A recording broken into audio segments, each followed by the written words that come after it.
Hello बच्चों, welcome to विप्रमाइंड channel. आज इस सेशन में हम डिस्कस करने वाले हैं another very important question from quadratic equations. और ये सेम क्वेश्चन जो है वो बोर्ड एग्जामिनेशन 2022 में भी पूछा गया है। So let's start with the session. So the given question here is find the value of p for which the given quadratic equation, so this is the given quadratic equation, has real and equal roots. Okay, अब हमें ये पता है कि कोई भी quadratic equation का अगर रूट्स रियल और इक्वल होगा तो उसका डिस्क्रिमिनेंट का वैल्यू क्या होगा? Equals to 0। That is b square minus 4ac will be equals to 0। Okay, अब जैसे कि यहां पर जो क्वाड्रेटिक इक्वेशन दिया गया है ये स्टैंडर्ड फॉर्मेट में पहले तो नहीं है, तो सबसे पहले इसे हम स्टैंडर्ड फॉर्मेट में कन्वर्ट करते हैं। ओके, तो सबसे पहले यहां पर प्लीज ध्यान दीजिए, ये दोनों ब्रैकेट को पहले हम मल्टीप्लाई कर देते हैं। तो x minus 4 x minus 2 plus x minus 1 the whole square equals to 0. So this is the given quadratic equation. So therefore p, अब ब्रैकेट में मल्टीप्लाई करेंगे तो x into x that is x square, x into this is minus 2x, this will be minus 4x, minus minus plus this will be 8. अब देखो यहाँ x minus 1 the whole square, तो a minus b the whole square का formula use करेंगे, that is x square minus 2 into a into b that is 2x हो जाएगा, plus 1 square is 1 is equals to 0। Okay, अब यहां पर p bracket x square minus 6x plus 8 plus x square minus 2x plus 1 equals to 0। Yes, now अब p से यहां पर multiply करते हैं तो ये हो जाएगा px square minus 6px plus 8 into p 8p plus x square minus 2x plus 1 is equals to 0। Okay, तो सबसे पहले हमने क्या किया, ये दोनों ही ब्रैकेट्स को मल्टीप्लाई किया और यहाँ पर a minus b the whole square का फॉर्मूला यूज करके इसे हमने सिंप्लीफाई किया। ओके, देन p से ये ब्रैकेट को मल्टीप्लाई किया। अब हम क्या करेंगे, जो x वाले टर्म्स है, x स्क्वायर वाले टर्म्स है, उनको पहले हम साथ में लिखते हैं। x स्क्वायर वाले जो टर्म्स है that is px square plus x square, उसके बाद x वाले जो टर्म्स है, x वाले दो टर्म्स है that is minus 6px and minus 2x, and then जो कांस्टेंट वैल्यूज है that is 8p plus 1 is equals to 0। Okay, अब देखो यहां पर x स्क्वायर कॉमन है तो x स्क्वायर कॉमन ले लेंगे तो ये हो जाएगा p प्लस 1 x स्क्वायर, ये सुनो इन दोनों में x स्क्वायर बाहर ले लिया तो इधर बचेगा p प्लस 1 माइनस, अब देखो यहां पर दोनों में x कॉमन है, x बाहर ले लेते हैं तो क्या हो जाएगा, ब्रैकेट में देखो यहां पर 6p माइनस माइनस प्लस हो जाएगा 2 और यहां पर हमने x कॉमन ले लिया। यस, देखो यहां पर 2 भी कॉमन है बट अभी फिलहाल के लिए हम सिर्फ x कॉमन लेंगे क्योंकि हमें इसको स्टैंडर्ड फॉर्मेट में लिखना है, that is x square term, x term and constant term. Okay, plus अब ये कांस्टेंट टर्म हो जाएगा 8p प्लस 1 इक्वल्स टू 0। अब देखो ये स्टैंडर्ड फॉर्मेट में आ गया, यहां पर x स्क्वायर टर्म है, यहां x वाला टर्म है और यहां कांस्टेंट टर्म है इक्वल्स टू 0। अब अगर हम इसे स्टैंडर्ड फॉर्म में से कंपेयर करते, so now comparing with standard form क्या होता है, ax square plus bx plus c is equals to 0।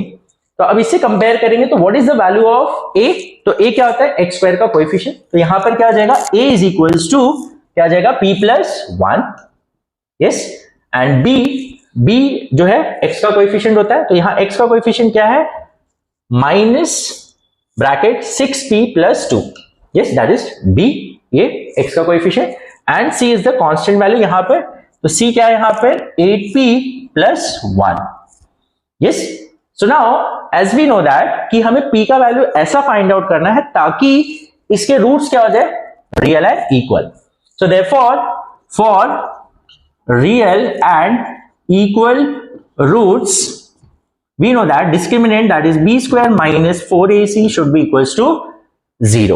yes, तो यहां पर अब therefore b, what is b, minus 6p plus 2 the whole square that is b square minus 4, what is a here, p plus 1 into c, what is c, 8p plus 1 is equals to 0। yes or no? अब देखो यहां पर whole square है तो minus का square positive हो जाएगा, ये हो जाएगा 6p plus 2 the whole square minus 4, पहले ये दोनों ब्रैकेट को हम मल्टीप्लाई कर दें। Now p into 8p that is 8p square p into 1 that is p, then 1 into 8p that is 8p, 1 into 1 is 1 equals to 0. अब यहां पर देखो a plus b the whole square का formula यहां apply कर देते, तो 6p का square that is a square that is nothing but 36p square plus 2ab. So 2 into 6p into 2 into a, यहां पर 6p है और b जो है वो 2 है, तो 2 into 6p into 2 that is 2 into 6 12, 12 into 2 that is 24. ये जगह 24p plus 2 square is 4. Yes, अब यहां पर ये तो डायरेक्टली अभी ब्रैकेट ओपन कर देते, तो minus 4 into 8 that is 32p square, yes, minus 4p minus 4 into 8 that is 32p. वैसे हम इन दोनों को ऐड करके फिर मल्टीप्लाई करते तो भी चलता, बट यहां पर minus 4 into 1 that is minus 4 equals to 0. Okay, अब यहां पर ये हो जाएगा 36p स्क्वायर प्लस 24p, या तो हम क्या करते हैं p वाले जो टर्म्स हैं उनको सब्ट्रैक्ट कर लेते हैं और p स्क्वायर वाले जो भी टर्म्स है, देखो p स्क्वायर ये दो टर्म्स है, तो 36p square 32 minus 32p square will be 4p square and 24p minus 4p will be nothing but 20p, 20p minus 32p minus 12p हो जाएगा, यस और no, and then constant term plus 4 minus 4 तो ऐसे cancel हो गया, is equals to 0, yes और no. तो यहां पर सिंपली अब हमें एक और क्वाड्रेटिक इक्वेशन मिला in terms of p, but यहां पर हमें कांस्टेंट टर्म नहीं है, तो जब भी कांस्टेंट टर्म नहीं होता है तो ऑब्वियस है वेरिएबल तो कॉमन आएगा, तो यहां पर हम क्या करेंगे, सिंपली कॉमन लेके हमारा काम हो जाएगा. अब देखो यहां पर दोनों में क्या कॉमन है, 4p, 4 और p कॉमन ले लिया, तो यहां क्या बचेगा, p माइनस 3 ना, 4 into 3 दैट इज 12 और p तो बाहर आ गया इक्वल्स टू 0. अब देखो the product of this two is equals to 0, तो इसका मतलब क्या हो जाएगा, 4p इज इक्वल्स टू 0 और p minus 3 is equals to 0.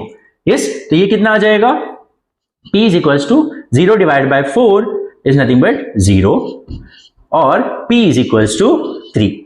तो यहां पर p का वैल्यू जो होगा nothing but p equals to 0 and p equals to 3. एक बार हम ये देख लेते हैं जो हमारा इक्वेशन आया, क्या उसमें p का वैल्यू 0 पुट करने से और 3 पुट करने से क्या x स्क्वायर कोएफिशिएंट जो x स्क्वायर टर्म है वो गायब तो नहीं हो रहा है, क्योंकि बहुत से टाइम क्या होता है, प्लीज ध्यान दो, ये बहुत सारे बच्चे क्या करते हैं, ऐसा कुछ दो वैल्यूज आ गया डायरेक्टली वो रिपोर्ट कर देंगे कि answer is p is equals to 0, p is equals to 3. दोनों हो भी सकता है, नहीं भी हो सकता, उसमें से एक वैल्यू नहीं भी हो सकता है, तो उसके लिए आपको क्या करना है, ये हमारा इक्वेशन है क्वाड्रेटिक इक्वेशन जो गिवन है उसको स्टैंडर्ड फॉर्म में हमने यहां किया. अब अगर p का वैल्यू 0 पुट करेंगे यहां, तो देखो p plus that is 0 plus 1 0 plus 1 is 1, तो यहां पर x स्क्वायर टर्म मेंटेन रहेगा, अगर 0 भी रहेगा तो भी, और p का वैल्यू 3 भी पुट करेंगे तो 3 प्लस 1 4x स्क्वायर हो जाएगा. देखो कभी कभी क्या होता है, p का वैल्यू ऐसा होने पर अगर सपोज यहां से px स्क्वायर होता ना, ऐसा अगर हम सॉल्व करते और यहां पर हमें सिर्फ px स्क्वायर आता और p का वैल्यू अगर 0 आता तो हम p का वैल्यू 0 नहीं लेते, क्योंकि p का वैल्यू अगर 0 हो जाता वो केस में तो px स्क्वायर क्या हो जाता, ये तो टर्म 0 हो जाता, तो x स्क्वायर टर्म गायब हो गया, और x स्क्वायर टर्म गायब होगा तो वो क्वाड्रेटिक इक्वेशन रहा ही नहीं.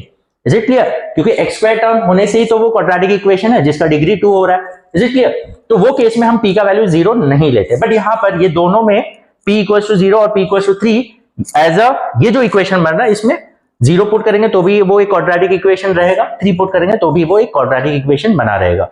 इज इट क्लियर, तो दोनों ही कंडीशन जो है यहां पर फुलफिल करेगा. Is it clear, p is equals to 0 and p equals to 3. तो जैसे मैंने आपको बताया, अब ध्यान में रखना जब भी p का वैल्यू 2 आ रहा है, अब चेक करिए क्या वो p का वैल्यू, देखो x वाला टर्म गायब होगा उससे कोई फर्क नहीं पड़ता है, कांस्टेंट टर्म गायब हो कोई फर्क नहीं पड़ता, लेकिन x स्क्वायर टर्म गायब नहीं होना चाहिए वो वैल्यूज आने पर. इज इट क्लियर, तो ये ध्यान में रखिएगा. Hope you have understood. If still you have any doubt in any of the step, आप मुझे कमेंट सेक्शन में बता सकते हैं. So we'll meet in the next session. Till then, take care. Bye bye.